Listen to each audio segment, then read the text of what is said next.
Yung mga ka-icon, it's a great evening sa lahat and sa lahat ng mga motor riders dyan. Shoutout sa inyo, no? So, ito nga pala yung ating motor na si Kiwi Icon 110cc. 3 years and 3 months na nating kasama, no? Sa araw-araw. Now, I'm just sharing this video na para makahelp and makatulong lalong-lalo na sa mga may problema, no? Sa kanilang motor na Icon, no? So, pwede kayong mag-comment dito guys kung ano nga ba yung mga experience ninyo regarding sa inyong motor na si Kiwi Icon 110cc, no? Kasi as a owner ng Kiwi Icon 110cc for us almost 3 years and 3 months guys, I have a lot of experience regarding this issue, problem solving, no?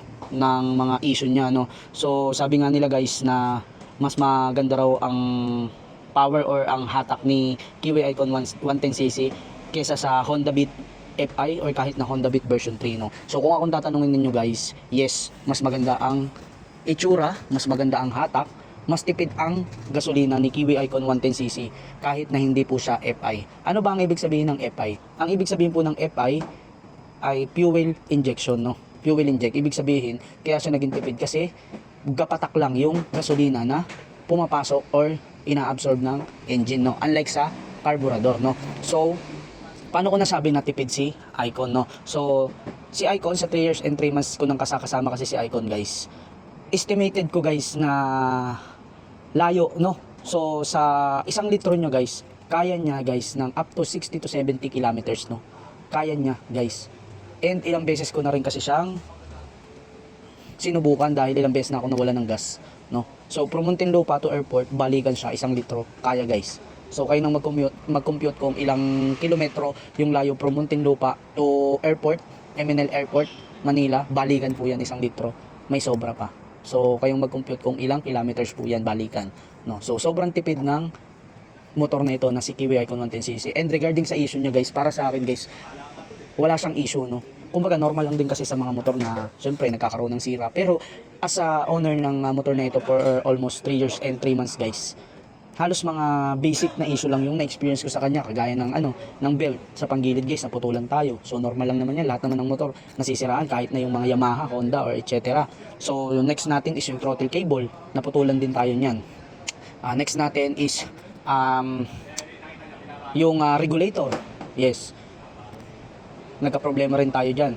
And namamatay. Maingay. Hindi nag-i-start. Namatayan tayo habang bumabiyahe. So kumbaga yan yung mga possibilities na halos lahat ng mga gumagamit ng motor na-experience po nila yan. And yung mga ganyan guys, tapos na ako diyan kasi na-solusyonan ko na siya, no. So about sa unahin ko yung throttle guys, yung throttle cable. Yung throttle cable nito guys, hindi naman siya 6 months or 1 year.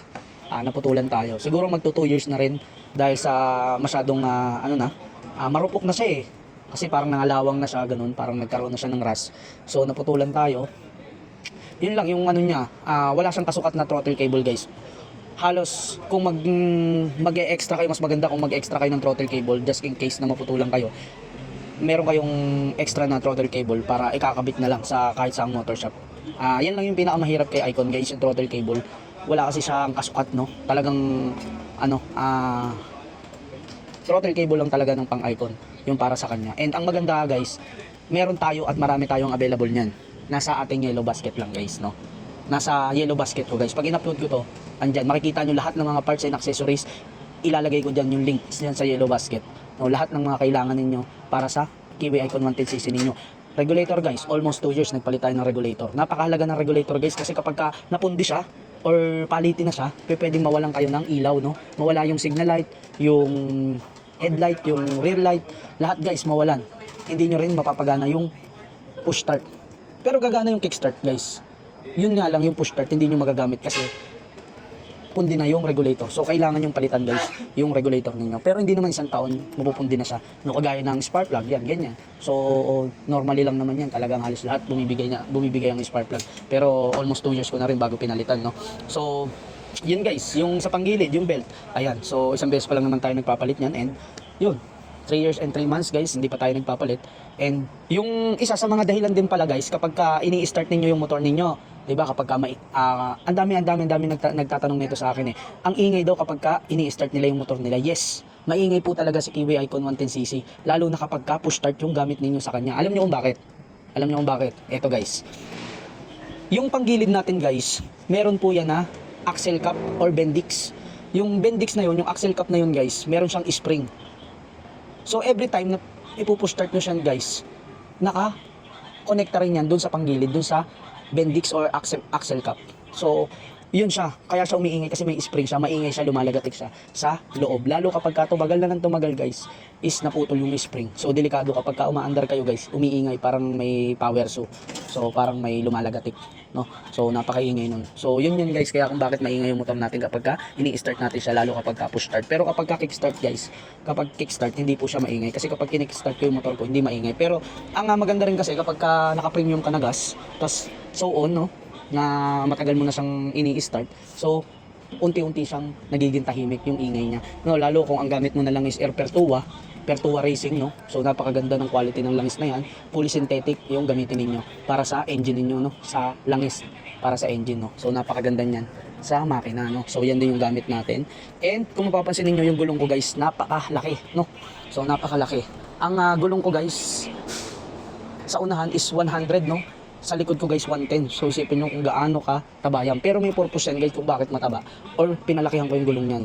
Unang-una, mas dagdag forma, mas lumaki kung papansin nyo, mas lumaki siya.